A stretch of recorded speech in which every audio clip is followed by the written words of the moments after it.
KC transcription number 87. I would like to ask the government why the government has not put the provisions of the Plantation Labor Act into operation. Only certain portions of these Plantation Labor Act are now put into operation. What is the objection on the part of the government to put these entire Plantation Labor Act, all its provisions into operation? If this had been done, certainly some benefits would have been derived by the workers, which the government is withholding at present. Particularly, these tea garden owners take advantage of this. They not only exploit the laborers to the maximum extent, but also put so many other difficulties in the life of the workers, wage cut, etc. When I say they cut the wages of workers, they affect the cut in wages not by direct cut in wages, but they increase the workload, taking advantage of the position in which the workers are now placed.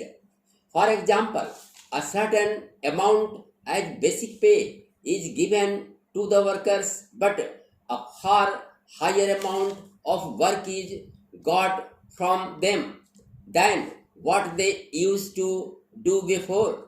Now they have become bound to do more work. The workers pluck more tea today than they used to do before. Up till very recently, one worker was asked to pluck birds from 250 plants. Now he is asked to pluck from 400 plants. That is how they increase the workload. In certain tea gardens, 60 to 70% workload has been increased. This is generally going on. Government do not take any measures to check that increase in workload. Instead of utilizing this fund, the profits can be controlled. The government should ask the plantation owners to give more amenities such as residential facilities, free education to their children, facilities to plant in fallow lands, etc. Fallow lands are available in certain gardens. These workers should be given the facility to cultivate tapioca and other food materials so that they may meet their daily necessities. The government should ask these plantation owners to increase the wages of the workers and also to increase the wages of those workers who are skilled workers. There is the factory labor inside plantations, and there are field workers, and there are so many other categories of labor. The government is not doing anything substantial for the workers. Sir, I find that something like 1.5 lakh of rupees have been granted to the Kerala government for welfare work among the plantation labor. So far as our experience goes, we never have the opportunity to come across such activities organized on behalf of the government. I do not know whether there is any such activity anywhere. On the contrary, there are certain measures taken under the preventive detention act to fight the workers and to pelt stones at the meeting of the workers, and also to employ police to lathi charge the workers. That is the sort of welfare activities they have been doing. But what we demand is that the government should see that the plantation owners are asked to pay higher wages to the workers and to improve their conditions of living.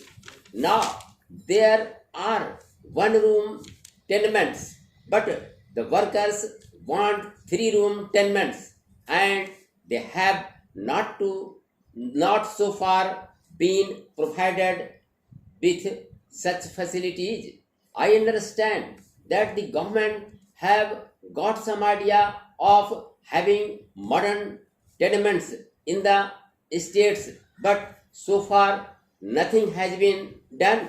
We suggest that a part of these profits should be utilized for giving educational facilities to the children of the state laborers. Also, the wages of the workers should be increased, and all sorts of facilities should be provided to the state laborers. That is what I have to say. Mr. Deputy Chairman, I welcome this bill, and I am very glad that the Honorable Minister has given the assurance that these increased cess will be utilized mainly for the improvement of the living conditions of the workers in these plantations. But I beg to submit, sir, that the price of tea is rising in the English markets, and I suggest that as good businessmen we should realize, and our government should realize, that if the price goes up beyond a certain limit, the consumption will go down. We should not adopt a narrow policy and all allow the price to go up by leaps and bounds.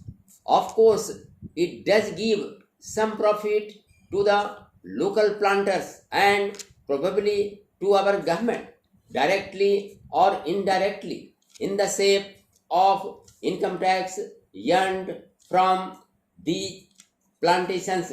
But as I said before, this is a short sighted policy. The result will be that in the long run, if the price of tea goes beyond a certain limit, the consumer will not be able to adjust it within his family budget, and therefore the consumer will reduce his consumption of tea. There are other countries also which are taking up the production of tea, and we are finding every day new competitors in the tea trade.